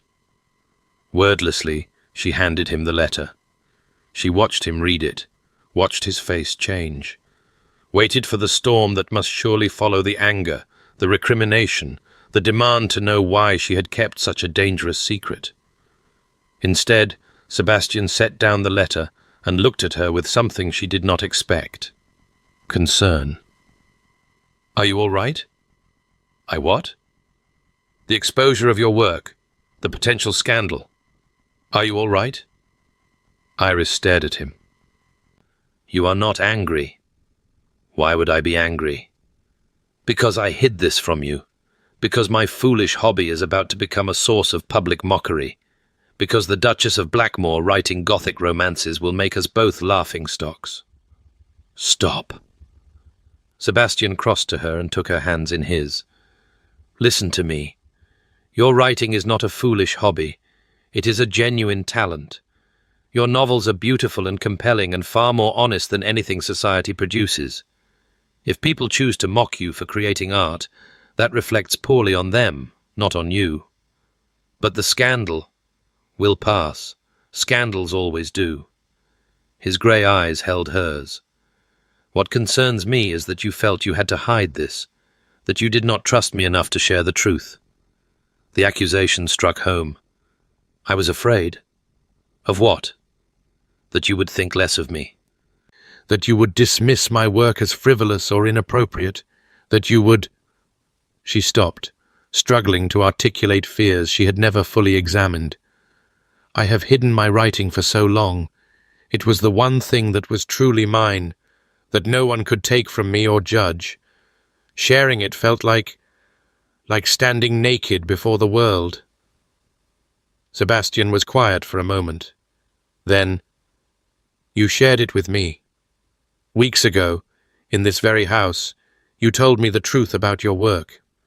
You trusted me with your secret. Yes, but you did not trust me enough to share the fear that came with it, the vulnerability, the risk. His voice hardened. You accused me of hiding behind walls, Iris, of retreating when things become difficult. But you have walls of your own, your invisibility. Your certainty that you are not worthy of being seen. That is different. Is it? You convinced yourself that you were a wallflower because it was safer than risking rejection. You hid your brilliance because it was easier than facing judgment. You married a man who promised never to love you because a loveless marriage felt less dangerous than a real one. Iris flinched. That is unfair. It is true. Sebastian released her hands and stepped back. We are more alike than either of us realized. Both hiding, both afraid, both convinced that the safest path is the one that asks nothing of our hearts. The words hung between them, heavy with implication. What are you saying? Iris whispered. I am saying that we have a choice to make. We can continue as we have been circling each other, approaching and retreating, too afraid to truly commit. Or we can decide that the risk is worth taking. His grey eyes searched her face. I cannot make that choice for you, Iris. I can only tell you that I have made mine. And what have you chosen? Sebastian moved toward her, closing the distance between them. He cupped her face in his hands, tilting it up so she had no choice but to meet his gaze. I have chosen you, he said quietly. God help me, Iris. I have tried to resist this. I have told myself all the reasons why loving you is dangerous and foolish and certain to end in devastation. But I find I cannot do it anymore. I love you. Completely. Terrifyingly. Without reservation. Iris's heart stopped. You love me? I love you. I love your sharp tongue and your sharper mind. I love the way you see the world, the way you put it into words. I love that you refuse to be diminished by society's expectations. I love that you challenged me when I retreated and refused to accept my walls as permanent. His voice cracked. I love you, and I am terrified of what that means, and I am choosing to love you anyway. She kissed him. It was not a gentle kiss, not tentative or questioning. It was fierce and desperate, all the fear and hope and longing of the past weeks pouring out in a single moment. Sebastian's arms came around her, lifting her off her feet, and she wrapped herself around him as though she might never let go. I love you too, she gasped against his mouth. I love you, Sebastian. I have loved you for weeks. I was just too afraid to say it. Then we are both fools. He kissed her again, deeper, more thorough. Perfect fools who deserve each other. Perfect fools, she agreed, laughing and crying at once. Yes, exactly that. They stayed there for a long time, wrapped around each other in his study, while the rain fell outside. And Iris thought that perhaps, just perhaps, the cliff was not as frightening as she had believed. Perhaps falling was not the same as flying. Perhaps love, despite all evidence to the contrary, might actually be worth the risk. And then she remembered the letter. Sebastian. She pulled back slightly. My identity. The scandal. What do we do? His expression shifted, turning thoughtful. We embrace it. I beg your pardon? Your writing is nothing to be ashamed of. If society wishes to make it a scandal, we will make it a triumph instead. A small smile curved his lips. I believe we should host a salon. Invite the literary set. Celebrate your work openly and dare anyone to suggest there is anything improper about a duchess with a talent for Gothic romance. Iris stared at him. You cannot be serious. I am entirely serious. Let them whisper if they wish. Let them mock and gossip and speculate. At the end of the day, you will still be the Duchess of Blackmore, and I will still be the man who loves you beyond reason, and your novels will still be brilliant. What else matters? The scandal could damage your reputation. My reputation was damaged a decade ago and has been frozen ever since. A little thaw might do it good. He kissed her forehead. Trust me, Iris. Let me do this for you. Let me show the world who you really are. She thought of all the years she had spent hiding. All the times she had convinced herself that invisibility was safety, that being overlooked was the same as being protected. She thought of what it might feel like to be seen, truly seen, not just by Sebastian, but by everyone. All right, she said quietly. Let us do it. Let us scandalize society together. Sebastian smiled a real smile, warm and unguarded, and pulled her close. Together, he agreed. Always. But even as they held each other, neither of them heard the sound of hoofbeats outside the window. Neither noticed the rider dismounting in the rain, bearing news that would shatter everything. Neither knew that Victor Blackwell had made his move. The rider brought a letter sealed with black wax. Sebastian took it from the butler's silver tray, his expression shifting as he recognized the handwriting. Iris watched from across the breakfast room, her cup of tea suspended halfway to her lips, a cold dread settling into her bones. What is it? Sebastian did not answer immediately. He broke the seal, unfolded the paper, and read in silence. As his eyes moved across the lines, Iris saw something happen to his face, a draining of colour, a tightening of the jaw, a flash of something that looked almost like despair, before his expression locked down into the cold mask she had hoped never to see again. Sebastian? He set the letter down on the table with precise, controlled movements. Victor Blackwell has made his intentions clear. He intends to destroy me, and he has found the means to do so. What means? What can he possibly... He has obtained evidence that I killed my brother.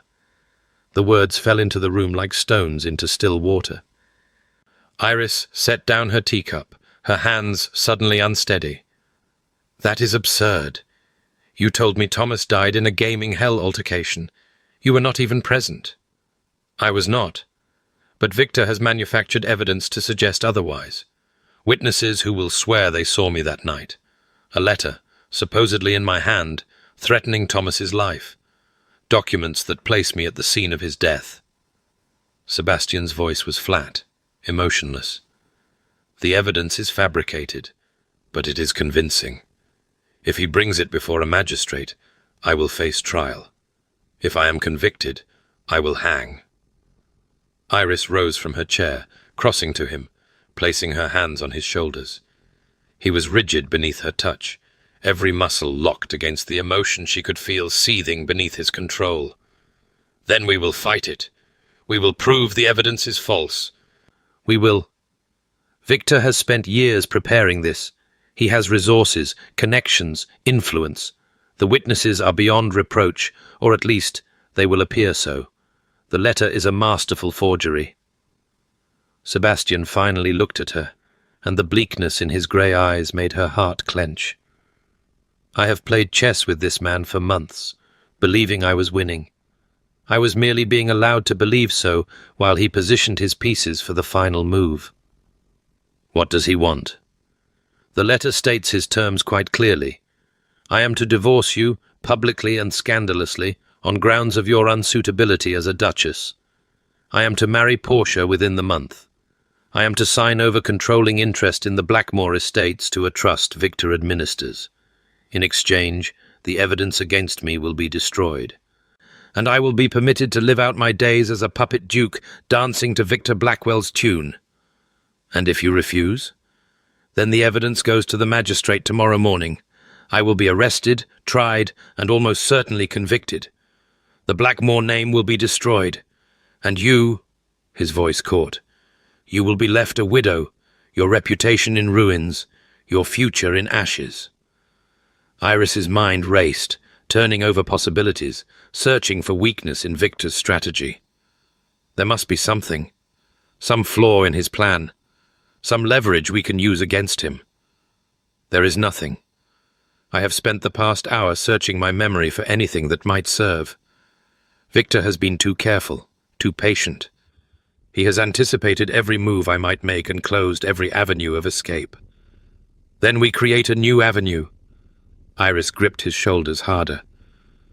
Sebastian, listen to me. You are not alone in this. We face this together.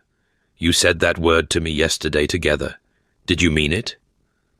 Something flickered in his eyes. Of course I meant it. Then trust me. Let me help. My mind works differently than yours. I spend my days constructing plots, anticipating twists, finding the hidden threads that connect seemingly unrelated events. She moved around the chair to face him directly. Tell me everything. Every detail of your history with Victor. Every interaction you have ever had. Every person who might have information about his activities. Leave nothing out, however insignificant it might seem. Sebastian stared at her for a long moment. Then, slowly, he began to talk. The story took hours to tell. They moved from the breakfast room to Sebastian's study, the morning light giving way to afternoon grey as the tale unfolded. Victor Blackwell had nursed his grievance for 15 years, ever since Sebastian had declined to offer for his sister Portia. What might have been simple disappointment in another man had festered into obsession. Victor had watched, waited, gathered information. He had cultivated contacts within Sebastian's household. The man of business whose embezzlement had first alerted Sebastian to the threat was merely the most recent of Victor's instruments. There had been others before him. Servants who reported on Sebastian's movements. Business associates who shared confidential details. A web of surveillance that had grown so gradually, Sebastian had never noticed it tightening around him. He knows everything about me, Sebastian said quietly. My routines, my finances, my weaknesses. He knows that I blame myself for Thomas's death. He knows that I have spent a decade building walls to protect myself from that guilt. He has been waiting for the perfect moment to strike, and my marriage to you provided exactly the provocation he needed. Iris was pacing now, her mind working furiously. The witnesses. You said they were beyond reproach. Who are they? 2 men, Charles Whitmore and Geoffrey Davies. Both respectable, both with no apparent connection to Victor. No apparent connection. But there must be one. Victor is too careful to leave such crucial witnesses uncontrolled. We need to investigate them, find the thread that ties them to Victor's web. How? I have no network of informants, no experience in this sort of intrigue. Iris stopped pacing and looked at him. But I know someone who does. Sebastian's eyebrows rose. You? My publisher, Mr. Hartwell, is not merely a purveyor of Gothic novels. In his younger days, he was a Bow Street runner. He maintains connections throughout London's underworld connections that might prove useful in uncovering inconvenient truths about seemingly respectable witnesses. She moved to Sebastian's desk, reaching for paper and pen. I shall write to him immediately. If there is dirt to be found on Whitmore and Davies, Hartwell can find it. You would involve yourself in this? Risk yourself in my defense? Iris looked up from her writing. You are my husband. Your fight is my fight. Did you imagine I would simply stand aside while Victor Blackwell destroys everything we have built? Sebastian rose from his chair and crossed to her, taking the pen from her hand, setting it aside. He cupped her face in his hands and kissed her with a tenderness that made her eyes sting. "I do not deserve you," he murmured against her lips. "We have established that you are a poor judge of what you deserve." She kissed him back, briefly, fiercely. "Now let me write this letter. We have very little time." The next 3 days were the longest of Iris's life. Hartwell's response came with gratifying speed. The old runner had not lost his taste for investigation, and the challenge of uncovering a conspiracy among the respectable classes clearly appealed to him. He promised information within 48 hours and delivered in 36. What he found changed everything. Charles Whitmore, the first witness, had a gambling habit that had accumulated debts far beyond his means to pay. Those debts had been mysteriously discharged 6 months ago, around the time Victor Blackwell had acquired a majority stake in the club where Whitmore most frequently lost his money. Geoffrey Davies, the second witness, had a sister who had been caught in a compromising situation with a married man. The scandal should have destroyed the family. Instead, it had been quietly suppressed, and the married man in question was a known associate of Victor Blackwell. Both witnesses were compromised. Both could be pressured. Both might, under the right circumstances, be persuaded to recant their testimony. But the most damning information concerned the letter itself. Hartwell had connections among London's forgers.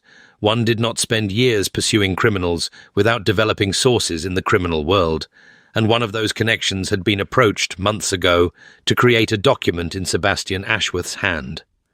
The forger had declined, finding the commission too dangerous, but he remembered the details. He remembered the intermediary who had approached him, and he was willing to testify to what he knew. The intermediary was Victor Blackwell's personal secretary. "We have him," Iris said, spreading Hartwell's report across Sebastian's desk. "Not just enough to cast doubt on his evidence, enough to expose the entire conspiracy. If we can get these witnesses to testify, if we can bring the forger forward, Victor Blackwell will be the one facing charges, not you." Sebastian studied the documents, his expression shifting from disbelief to hope to something that looked almost like awe. "How did you in 3 days? I told you, my mind works differently, and I have resources you did not think to use." Iris allowed herself a small smile. "Never underestimate a novelist, Sebastian. We spend our lives understanding how people work, what motivates them, where their weaknesses lie. Victor Blackwell may have been plotting for years, but he made the mistake of believing that his enemies would play by conventional rules. And you do not play by conventional rules. I write Gothic novels, my love. I specialize in turning conventional expectations on their heads." Sebastian pulled her into his arms, holding her tightly against him. "I love you," he said, his voice rough. "I love you more than I have words to express. You have saved me, Iris. In every way it is possible to save a person. We are not saved yet." She pulled back enough to meet his eyes. "We have evidence, but we still need to act. Victor expects you to capitulate by the end of the week. He does not know that we have uncovered his plot. We need to use that advantage. What do you propose?" Iris smiled, and it was not a gentle smile. It was the smile of a woman who had spent years creating villains and knew exactly how to defeat them. "I propose," she said, "that we give Victor Blackwell exactly what he expects until we do not." The confrontation took place at Victor Blackwell's London townhouse 3 days later. Sebastian had sent word that he wished to discuss terms, that he was prepared to accept Victor's conditions in order to protect his family and his name. Victor, confident in his victory, had agreed to a private meeting. He had not expected Sebastian to bring his wife. "What is she doing here?" Victor demanded as they were shown into his study. He was a handsome man, in a cold way, sharp features, calculating eyes, the kind of presence that commanded attention without inspiring warmth. Iris could see the family resemblance to Portia in his dark hair and elegant bearing. The Duchess wished to be present for the negotiations, Sebastian said smoothly. As the terms affect her so directly, I thought it only fair. The terms require that she be divorced and publicly disgraced. I cannot imagine she welcomes that outcome. The Duchess has opinions on many subjects. Sebastian took a seat without being invited, the gesture deliberately provocative. I find her perspective often illuminating. Iris remained standing, positioning herself near the window where the light was strongest. She wanted Victor to see her clearly, wanted him to underestimate her, as so many had done before. "Let us be direct," Victor said, settling behind his desk with the air of a man accustomed to controlling every situation. "You have received my terms. Do you accept them? I have questions first. Clarifications to ensure I understand exactly what you require." "Very well. Ask." Sebastian proceeded to enumerate the terms in tedious detail, asking for specifics on each point, drawing out the conversation while Victor's impatience grew. Iris watched the older man carefully, noting the way his fingers drummed against the desk, the slight tension in his shoulders. He was eager to conclude this, eager to claim his victory, which meant he was not thinking as clearly as he should. "One final question," Sebastian said, when Victor's patience was clearly wearing thin. "The witnesses you intend to produce, Charles Whitmore and Geoffrey Davies, can you guarantee their testimony will hold up under examination?" Something flickered in Victor's eyes, the first hint of unease. "Their testimony is solid. They will say exactly what is required of them." "Will they? Even when confronted with evidence of how their cooperation was obtained? Whitmore's gambling debts, for instance. Davies's sister's scandal." Sebastian's voice was mild, almost conversational. "One might argue that witnesses so obviously compromised could hardly be considered reliable." The colour drained from Victor's face. "How did you—" "And then there is the matter of the letter itself, the one supposedly written in my hand, threatening my brother's life." Sebastian reached into his coat and produced a folded document. "I have here a sworn statement from a forger, a specialist in document fabrication, who was approached to create that letter. He declined the commission, but he remembers the intermediary quite clearly. Your personal secretary, I believe? A Mr. Thomas Crane?" Victor rose from his chair, his composure finally cracking. "This is you cannot—" "I can, and I have." Sebastian rose as well, and suddenly he seemed taller, more commanding, the Ice Duke in full intimidating force. "Did you truly believe I would simply capitulate to blackmail, Victor? Did you think I would not fight back? You had no resources, no connections, no way to investigate. He had me." Iris stepped forward, and Victor's gaze snapped to her as though he had forgotten she was present. "You dismissed me as a wallflower, Mr. Blackwell, a nobody, a convenient target for your schemes. But wallflowers observe things that others miss. We listen when no one thinks we are paying attention. We develop unexpected alliances with unexpected people." "You?" Victor's laugh was disbelieving, but his eyes were wild. "You uncovered this?" "I write novels, Mr. Blackwell. Stories about villains who believe themselves invincible, who construct elaborate plans to destroy their enemies, who never anticipate that the seemingly powerless might prove more resourceful than expected." Iris smiled. "You provided excellent material. I may use you in my next book." Victor turned back to Sebastian, desperate now. "Whatever you think you know, it changes nothing. The magistrate will believe my witnesses. The letter is convincing enough to— The magistrate will receive a full report of your conspiracy within the hour if you do not withdraw your threats immediately." Sebastian's voice was cold as winter. "Your witnesses have already been approached. They are prepared to recant their testimony in exchange for immunity from prosecution. The forger is prepared to testify against your secretary, who will almost certainly implicate you to save himself. Your entire scheme is collapsing as we speak, Victor. The only question is whether you collapse with it." The silence stretched, taut as a bowstring. "What do you want?" Victor asked finally, his voice barely above a whisper. "I want you gone. Leave England. Take your sister with you if you wish. I understand the continent is pleasant this time of year. Remain abroad for the rest of your natural life, and we will not pursue prosecution." Sebastian moved closer, his grey eyes hard. "But if you ever return, if you ever threaten my family again, I will destroy you utterly, not through schemes and stratagems, but through the full weight of the law and my considerable influence. Is that understood?" Victor nodded, a single jerky movement. "Then we are finished here. I expect confirmation of your departure within the week." Sebastian offered his arm to Iris, and together they walked out of Victor Blackwell's study, out of his house, into the cool evening air of London. They did not speak until they were safely in their carriage, the horses moving at a steady clip toward Ashworth House. Then Sebastian pulled Iris into his arms and held her so tightly she could barely breathe. "We did it," he said, his voice rough with emotion. "We actually did it. We did." Iris pressed her face against his chest, feeling his heart pound beneath her cheek. "Together. Together." He kissed the top of her head. "I cannot believe when I think of what might have happened. But it did not happen. Victor underestimated us.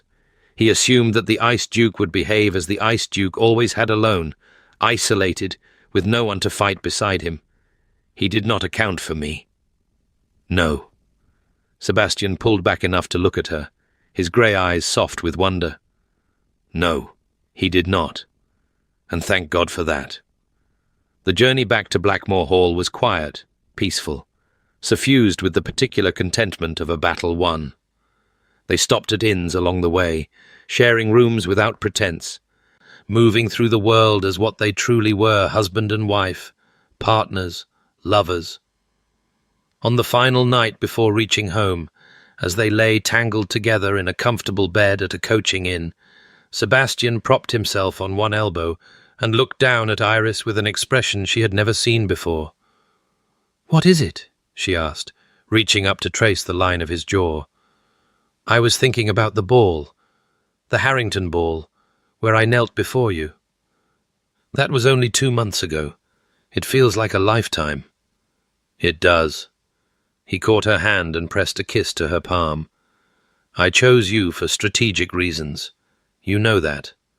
I was looking for someone invisible, someone society would not expect, someone I could use as a shield against Victor's machinations." "I know. But what I did not realize, what I could not have anticipated, was that I would find everything I never knew I needed." His voice was low, intent. "You saw me, Iris, from the very first moment. You looked past the Ice Duke and saw the man beneath, and instead of being frightened or repulsed, you stayed. You challenged me. You refused to accept my walls as permanent. Someone had to. Yes, someone had to. And it was you." He kissed her, slow and deep. "I told you once that I chose you because you were invisible. I was wrong. I chose you because you were the only one who truly saw." Iris blinked back sudden tears. "Sebastian." "I love you," he said simply. "I have told you before, but I want you to understand what I mean by it. I love you, not despite the circumstances that brought us together, but in some strange way because of them. You showed me that love does not have to mean destruction, that vulnerability does not have to mean devastation, that the walls I built to protect myself were also keeping out everything that makes life worth living. I love you too." The words came easily now, naturally. "I love you, Sebastian Ashworth, and I am grateful every day that you knelt before a wallflower at a ball and changed both our lives forever."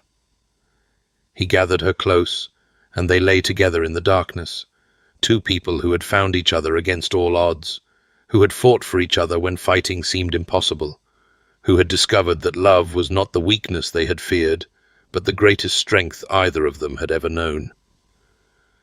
Spring gave way to summer, and summer to autumn, and Blackmore Hall transformed. It was not the physical changes, though those were significant. Iris had brought warmth to the cold rooms, colour to the austere decor, life to the silent corridors. It was something less tangible but more profound. The house felt inhabited now in a way it had not for years. Laughter echoed through the halls. Conversation flowed at meals. The staff moved with lighter steps, smiling at each other, remarking on how different everything had become since the new Duchess arrived. Sebastian's transformation was equally remarkable. The Ice Duke was not gone. He could still summon that cold authority when circumstances required, but it was no longer his default state. He smiled easily now, laughed readily, touched his wife with casual affection that would have been unthinkable a year before. And then, in the first cold days of November, Iris told him she was pregnant. Sebastian's reaction was everything she could have hoped for. He wept. Great, shuddering sobs that shook his entire body as he held her, as he processed the reality that they were going to be parents, that the family he had never allowed himself to imagine was becoming real. "I am terrified," he admitted afterward, when the tears had subsided and they sat together before the fire in their shared sitting room. "I do not know how to be a father. My own father was distant, preoccupied. After my mother died, he retreated into his grief. I do not want to repeat his mistakes." "You will not." Iris took his hand. "You are already not repeating them. You are present. You are engaged. You are not hiding from your emotions or from the people who love you." "What if I fail? What if something happens to the child, or to you?" "Then we will face it together. Whatever comes, we face it together." She squeezed his fingers. "That is what we promised each other, is it not?" Sebastian raised her hand to his lips. "That is what we promised." The pregnancy was not easy. Iris suffered terrible nausea in the early months, followed by exhaustion that made even her beloved writing feel impossible. Sebastian hovered, anxious and solicitous, until she finally banished him to his study with firm instructions to stop treating her like spun glass. "I am pregnant, not dying," she told him. "Women have been doing this for millennia. I will manage. I know you will manage. I simply wish you did not have to manage so much. Then distract me, read to me, argue with me about literature. Be my husband, not my nursemaid." He took her words to heart. The remainder of her pregnancy was filled with companionship, reading aloud in the evenings, debating the merits of various authors, discussing her work in progress with the sharp, critical eye she had come to value. Sebastian had become her first reader, offering insights that improved every manuscript he touched. The baby came in early spring, on a night when rain lashed the windows and thunder rolled across the moors. It was a girl. Sebastian held his daughter for the first time, with an expression of such transcendent wonder that Iris burst into tears watching him. The Ice Duke, the man who had sworn himself incapable of love, cradled the tiny infant against his chest and wept without shame. "Aurora," he said softly. "We should call her Aurora, for the dawn." "Aurora," Iris smiled through her exhaustion. "Because I am the light that ended your long winter?" "Because you are the light that ended everything dark, and she is the proof that light can create more light." He looked up at her, grey eyes shining. "I love you, Iris. I love you more than words can express, more than I ever knew it was possible to love. I love you too. I have loved you since you knelt before me at that ball and asked me to dance." "No, you did not." His smile was tender. "You were terrified and confused and quite certain I was either mad or mocking you." "Perhaps. But I fell in love with you very shortly after. By the time we reached the library—" "Certainly." "The library?" Sebastian laughed softly. "We argued in the library." "We did. You were imperious and demanding and completely transparent in your attempt to use me for your own purposes. And somehow, I looked at you and thought, this is the most interesting man I have ever met. This is someone worth knowing. Iris reached out to touch Aurora's tiny fingers. I was right. You were right about everything. You saw through me when no one else could. You refused to accept my walls. You believed I was capable of love when I had convinced myself otherwise. Sebastian leaned down to kiss her. You saved me, Iris. You and Aurora. You are everything. The years passed. Aurora was joined by two brothers, William, named for Sebastian's grandfather, and Thomas, named for the brother he had lost. The nursery was full of noise and chaos and laughter, and Sebastian presided over it all with the kind of devoted attention that would have astonished anyone who remembered the Ice Duke of old. Iris published 12 more novels, each one more successful than the last. She abandoned her pseudonym entirely, writing under her own name, becoming known throughout England as a literary figure of genuine significance. The scandal that had seemed so threatening had transformed into triumph the Duchess of Blackmore, celebrated author, patron of women writers, host of the most sought-after literary salon in London. But it was the quieter moments that mattered most.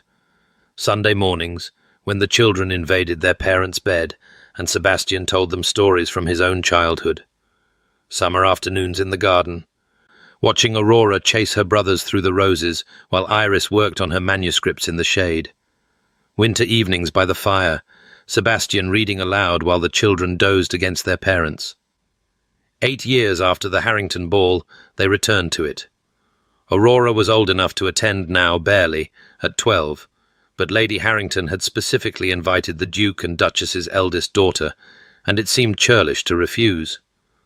Aurora was nervous, adjusting her gown repeatedly, tugging at her gloves, casting anxious glances at her reflection. "What if no one talks to me?" she asked her mother as their carriage approached the Harrington house. "What if I say something foolish? What if I trip on my gown or spill something, or—" "Then you will recover gracefully and no one will remember it by morning," Iris said calmly. "Everyone makes mistakes at their first ball, darling. The secret is to pretend you meant to do whatever embarrassing thing you have done." "That is not helpful, Mother." Sebastian reached across to take his daughter's hand.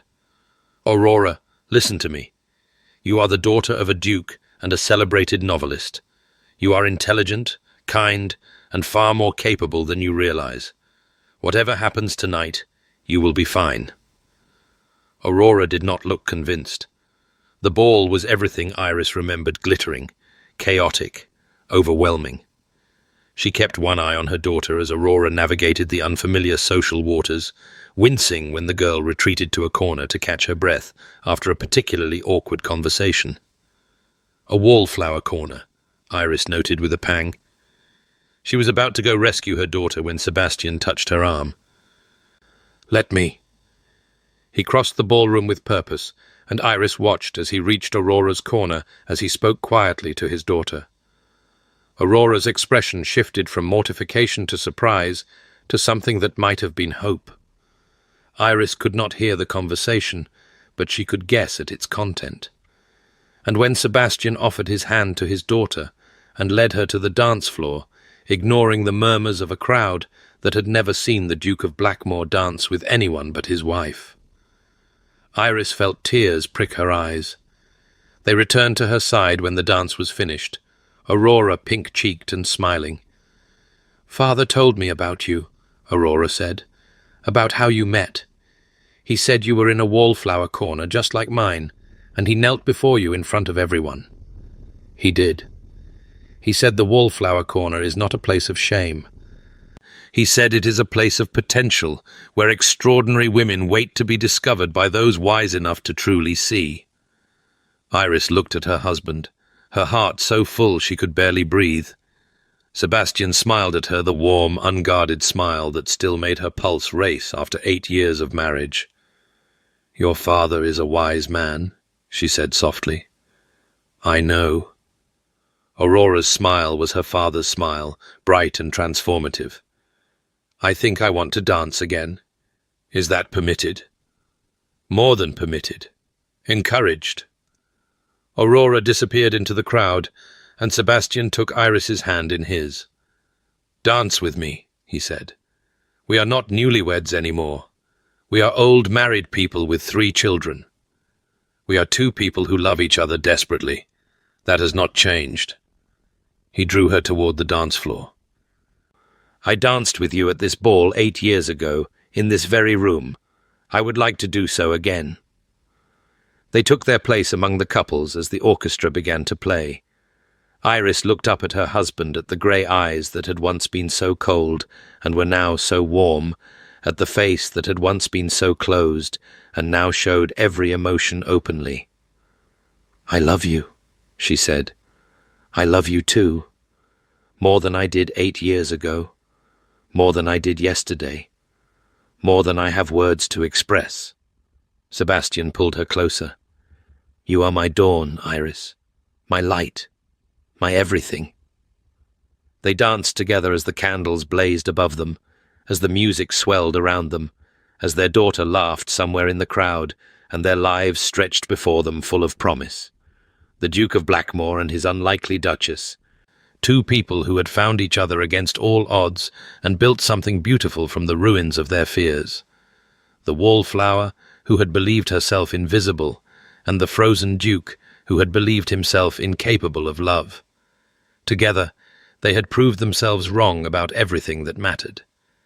And as the music faded, and Sebastian drew her close for one final tender kiss, Iris thought that this moment, this man, this life, was better than any novel she had ever written or ever could write.